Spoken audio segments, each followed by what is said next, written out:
أعوذ بالله من الشيطان الرجيم بسم الله الرحمن الرحيم وجعلنا بينه وبين القرى التي باركنا فيها قرى ظاهرة وقدرنا فيها السير سيروا فيها ليالي وأياما آمنين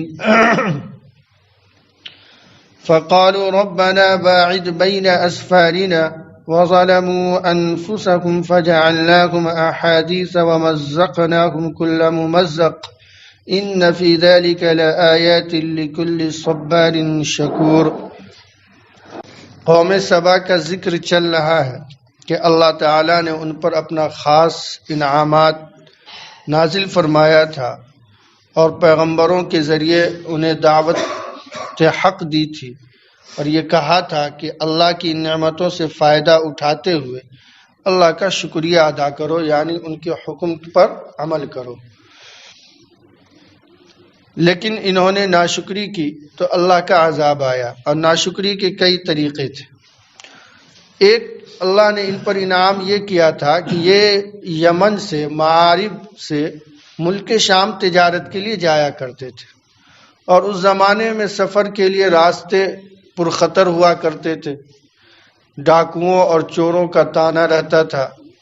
محفوظ مقام پر پہنچ کر محفوظ طور پر سامان لانا مشکل تھا، لیکن اللہ نے ان قوم سبا کے لیے یہ نظام فرمایا کہ ملک یمن سے لے کر ملک شام تک دونوں راستوں کے کنارے جگہ جگہ مسافر خانہ بنوایا، اور وہاں رکنے کے لیے انتظام، مفت کھانے کا نظم، آرام کے لیے سارا انتظام۔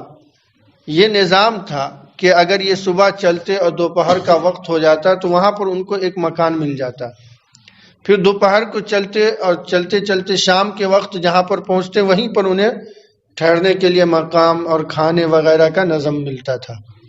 یہ اللہ کا انعام تھا، یعنی ان کے سفر کی ساری مشقتوں کو اللہ نے دور کر دیا تھا۔ مقصد یہ تھا کہ یہ سہولت کے ساتھ کاروبار کریں، اور پھر اس کاروبار سے جو مال حاصل ہو شکرانے کے طور پر اللہ کے حکم کے مطابق خرچ کریں اور اللہ کی عبادت کریں۔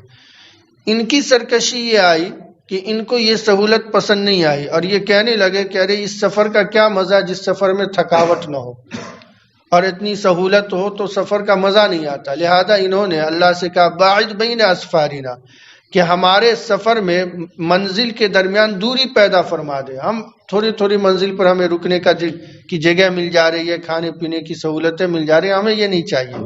ٹھیک بنی اسرائیل کی طرح کہ بنی اسرائیل کو جب جنت سے کھانا منہ سلوہ کی شکل میں آتا تھا تو انہیں پسند نہیں آیا، اور ان کی اس ناشکری کے نتیجے میں آج تک یہ سلسلہ بند ہو گیا۔ اگر یہ بنی اسرائیل وہ سلسلہ نہ رکواتے تو ہمیں بھی شاید مفت میں ملتا، آرام سے ملتا، پھر دنیا کی جھنجھٹوں سے ہم بھی پاک ہوتے۔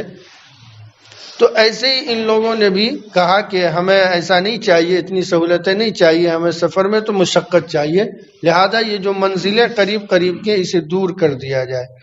اس ناشکری کا اللہ نے ان پر یہ عذاب نازل کیا کہ ان کے جو قبیلے آپس میں ایک ساتھ رہتے تھے، ایک تو پورے شہر کو تباہ کر دیا سیلاب کے ذریعے، اور ان کے قبیلوں میں وَمَزَّقْنَاهُمْ كُلَّ مُمَزَّقٍ، اور ہم نے ان کو بالکل تتر بتر کر دیا۔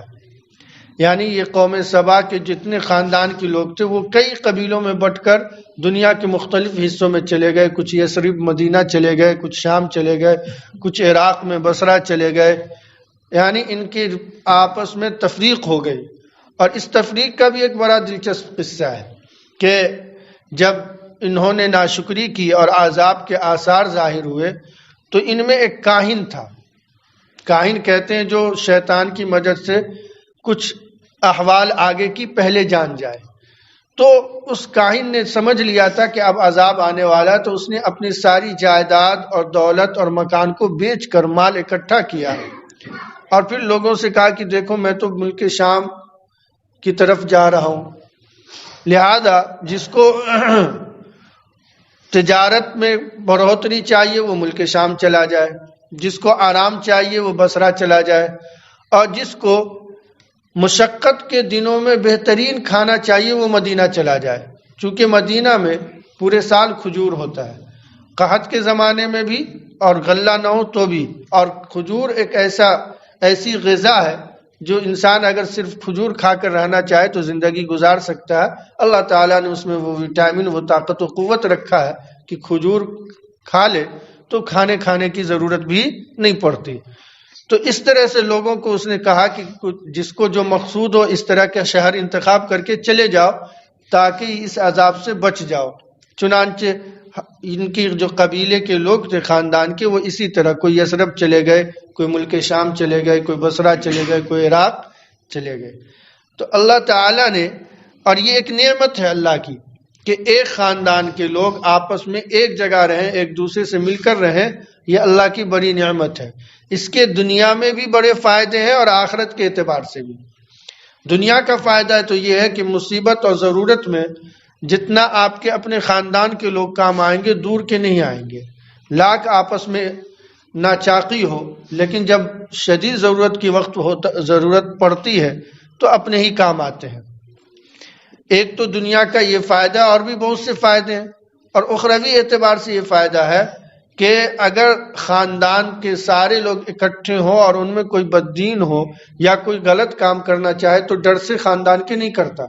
دادا ہے، چاچا ہے، تایا ہے، بڑے بزرگوں کے دیکھ کر اور گھر کے حالات اور خاندان کے افراد کو دیکھ کر بھی بہت سے گناہ سے آدمی محفوظ رہتا ہے. تو یہ سب دینی دنیاوی فائدے ہیں، لیکن اللہ تعالیٰ نے ان کو قبیلوں اور ٹکڑوں میں بانٹ کر دنیا کے مختلف حصوں میں بکھیر دیا. یہ اللہ کا عذاب ان پر اس لیے آیا کہ اللہ کی انہوں نے ناشکری کی جو اللہ نے انہیں نعمتیں دی تھی. وَجَعَلْنَا بَيْنَهُمْ وَبَيْنَ الْقُرَىٰ، اور ہم نے بنایا ان کے بستی کے درمیان اور ان بستیوں کے درمیان بارکنا فیہا، جس میں ہم نے برکت رکھی تھی. قرآن کریم میں 2-3 موقعوں پر یہ آیا ہے کہ قُرَى الَّتِی بارکنا فیہا، ایسی بستی جس میں ہم نے برکت رکھی. اور یہ بستی ملک شام ہے. ملک شام دنیا کی برکت کے اعتبار سے سب سے معزز شہر ہے اور ملک ہے، اس لیے کہ اللہ تعالیٰ نے پیغمبروں کا زیادہ تر سلسلہ ملک شام میں بھیجا ہے. اور دنیا کے الٹ پلٹ کا آغاز بھی ملک شام سے ہوگا. دنیا میں جو رونما تبدیلیاں رونما ہوں گی اور وہ عالمی پیمانے پر جو ہوگی تبدیلیاں، اس کا مرکزی شہر جو ہوگا جہاں سے شروع ہوگا وہ ملک شام ہوگا. قیامت کا آغاز بھی وہیں سے ہوگا. کفار کے خلاف، دجال کے خلاف جہاد بھی کا آغاز ملک شام سے ہوگا. حضرت عیسیٰ علیہ السلام کا نزول بھی وہیں ہوگا. تو اس لیے ملک شام بابرکت والا شہر ہے.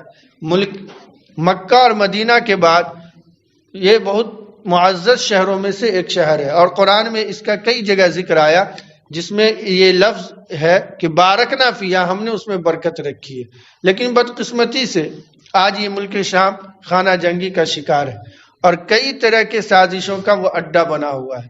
لیکن یہ سازشیں اور یہ جو لوگ جو ملک شام میں ابتری پھیلا رہے ہیں، کل کے دن وہ اس کے گرفتار ہوں گے اور اس کی سزا بھگتیں گے. وہ دن بہت جلد آنے والا ہے.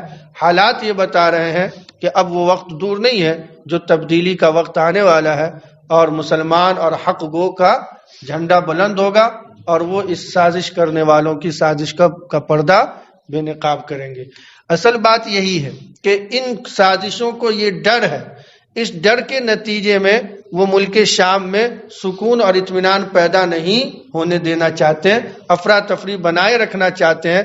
اس لیے کبھی داعش کے نام پر اور کبھی روس امن کے نام پر، کبھی امریکہ، کبھی برطانیہ، سب اپنے اپنے چوچلے لے کر وہاں پہنچ جاتے ہیں اور بدتمیزی کرتے ہیں.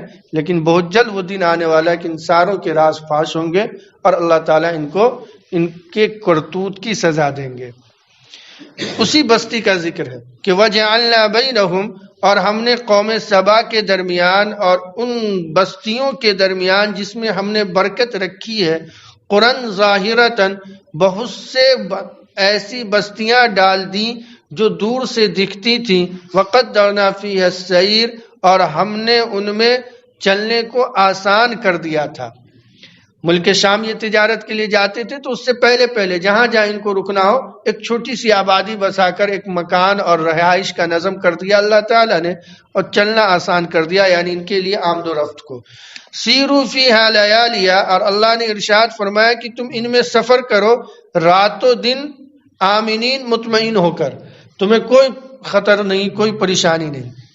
فقالوا ربنا باعد بین اسفارنا، تو یہ لوگ کہنے لگے کہ اے ہمارے رب، ہمارے سفروں میں درازی عطا فرما، ہمیں سہولت نہیں چاہیے، اتنا آرام نہیں چاہیے۔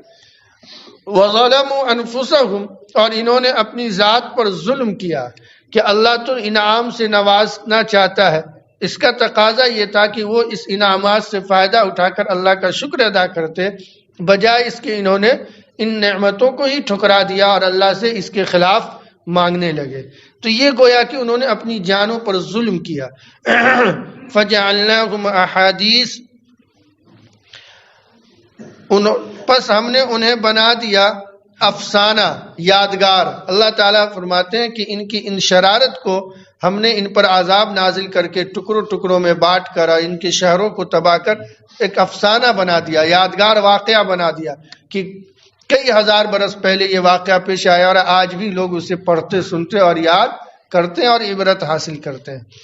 وَمَزَّقْنَاهُمْ كُلَّ مُمَزَّقٍ، اور ہم نے ان کو بالکل تتر بتر کر دیا۔ إِنَّ فِي ذَلِكَ لَآيَاتٍ لِكُلِّ صَبَّارٍ شَكُورٍ، یقیناً ان آیات میں نشانیاں ہیں، ان واقعات میں نشانیاں ہیں ہر ایسے شخص کے لیے جو صبر کرنے والا ہو اور شکر گزار ہو۔ ہر صابر و شاکر کے لیے ان آیات میں، ان واقعات میں نشانیاں ہیں۔ صابر جو اللہ کی طرف سے آزمائش پر صبر کرے اور نعمتوں پر شکر گزار ہو، صابر بھی جنت میں جائے گا اور شاکر بھی، اور صبر کرنے والا شاکر بھی ہوتا ہے اور شکر کرنے والا صابر بھی ہوتا ہے۔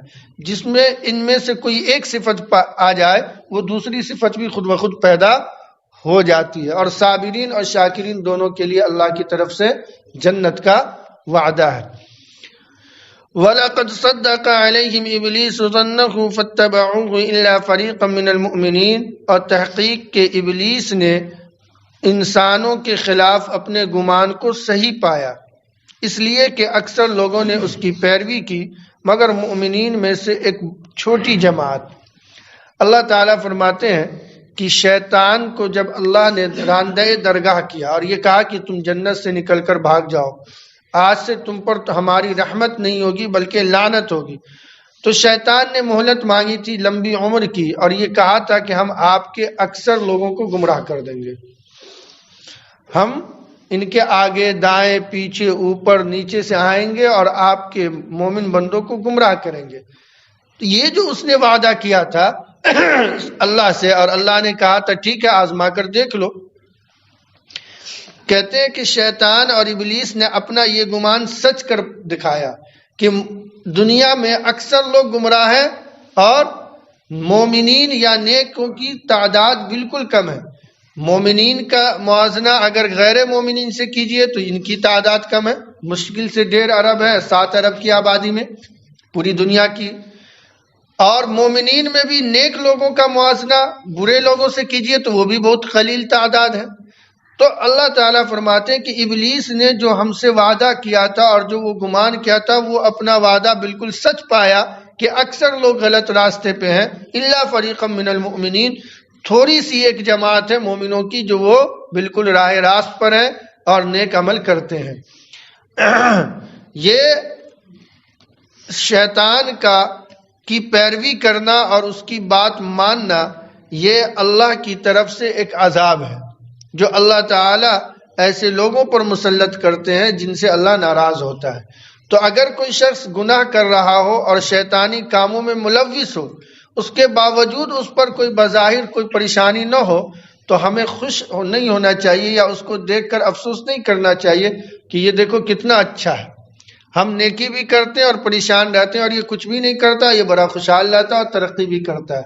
نہیں، یہ اللہ کی طرف سے اس کے لیے بڑا عذاب ہے اور بڑی ڈھیل ہے، اور بڑی ڈھیل کے بعد جب اللہ کی طرف سے پکڑ ہوتی ہے تو بہت سخت ہوتی ہے۔ اور جو اللہ کے نیک بندے ہوتے ہیں ان کی معمولی غلطیوں پر بھی اللہ تعالیٰ وقتاً فوقتاً پکڑ کرتا رہتا ہے اور اس کے گناہ کو دھولتا رہتا ہے. وما كان له عليهم من سلطان الا لنعلم من يؤمن بالآخرة، اور ان کا ان پر کوئی زور نہیں ہے، یعنی شیطان کا، ابلیس کا لوگوں پر کوئی زور نہیں ہے. زبردستی وہ نہیں کہتا کہ تم کفر کرو، زبردستی وہ نہیں کہتا کہ تم گناہ کرو، کوئی زور نہیں ہے. الا لنعلم من يؤمن بالآخرة، مگر تاکہ ہم آزمائیں کہ کون آخرت پر یقین رکھتا ہے ان میں سے جن کو آخرت کے سلسلے میں شک ہو. سوال یہ پیدا ہوتا ہے کہ اللہ تعالیٰ نے شیطان کو چھوٹ ہی کیوں دے دی کہ وہ گمراہ کرے لوگوں کو؟ اللہ تعالیٰ چھوٹ نہیں دیتے، لوگ گمراہ نہیں ہوتے. تو اس کا جواب اس آیت میں دیا ہے کہ شیطان کو جو چھوٹ دیا گیا، تو کیا شیطان کسی کو زبردستی گمراہ کرتا ہے؟ نہیں نہ کرتا. جس طرح شیطان کو گمراہ کرنے کی چھوٹ دی گئی، ایسے انسان کو بھی اچھے برے میں تمیز کر کے اچھے کو اپنانے اور برے سے بچنے کی بھی تو اختیار دیا گیا. شیطان زبردستی نہیں کرتا، آپ کو اختیار ہے اچھے کو اپنانے کی اور برے سے بچنے کی. اس اختیار کا آپ استعمال کر کے اچھے کو کیوں نہیں اپنایا اور برے سے کیوں نہیں بچے؟ تو مجرم تو آپ خود ہوئے. شیطان نے تو کان پکڑ کے نہیں کہا تمہیں گناہ کرنی ہے. تو انسان خود گناہ کرتا ہے. ہاں، شیطان وسوسے ڈالتا ہے، تو جس طرح عام لوگوں کو وسوسے ڈالتا ہے، اللہ کے مومن اور نیک بندے کو بھی ڈالتا ہے. آخر نیک بندے اس کے وسوسے سے بچتے ہیں کہ نہیں بچتے ہیں؟ تو جس طرح یہ مومن طبقہ، نیک طبقہ شیطان کے وسوسے سے بچ کر اللہ کی فرما برداری کرتا ہے، تو یہ لوگ جو اس کی بات مان کر گمراہی میں مبتلا ہوتے وہ کیوں نہیں بچتے؟ اختیار تو ان کو بھی تھا. لہذا یہ کہہ دینا کہ شیطان کی وجہ سے ہم بھٹک گئے، ہمارا اس میں کوئی دخل نہیں ہے، یہ قابل قبول عذر نہیں ہے. آپ کو بھی اختیار ہے، اچھے برے کی تمیز ہے، آپ کیوں نہیں اچھے برے کو آزمائے؟ اسی کو اللہ تعالیٰ نے جواب دیا کہ شیطان کا ان پر کوئی زور نہیں ہے. ہاں، ہم آزمانا چاہتے ہیں کہ کون آخرت پر یقین رکھتا ہے ان میں سے جو آخرت کے تعلق سے شک میں ہے. ہم نے آپ کو اختیار دے دیا، شیطان کا وسوسہ آپ کے ساتھ ہے. اب ہم دیکھنا چاہتے ہیں کہ اپنے اختیار سے کون آخرت پر یقین رکھتا ہے. وَرَبُّكَ عَلَى كُلِّ شَيْءٍ حَفِيظٌ، اور آپ کا رب ہر شے کا نگراں ہے. یعنی اللہ تعالیٰ شیطان کے حرکات کو بھی جانتا ہے اور تمہارے حرکات کو بھی اچھی طرح جانتا ہے. تم شیطان پر الزام لگا کر پلہ جھاڑ لو اور عذر پیش کر دو تو یہ عذر قابل قبول نہیں ہوگا. تمہیں اپنے عمل کا حساب دینا ہوگا اور اس کے مطابق سزا اور جزا بھگتنی ہوگی. اللہ تعالی ہمیں نیک عمل کی توفیق و رحمت فرمائے. سبحان اللہ و بحمدہ، سبحانک اللہم و بحمدک، ونشهد ان لا اله الا انت ونستغفرك ونتوب اليك. سبحان ربك رب العزة عما يصفون وسلام على المرسلين والحمد لله رب العالمين.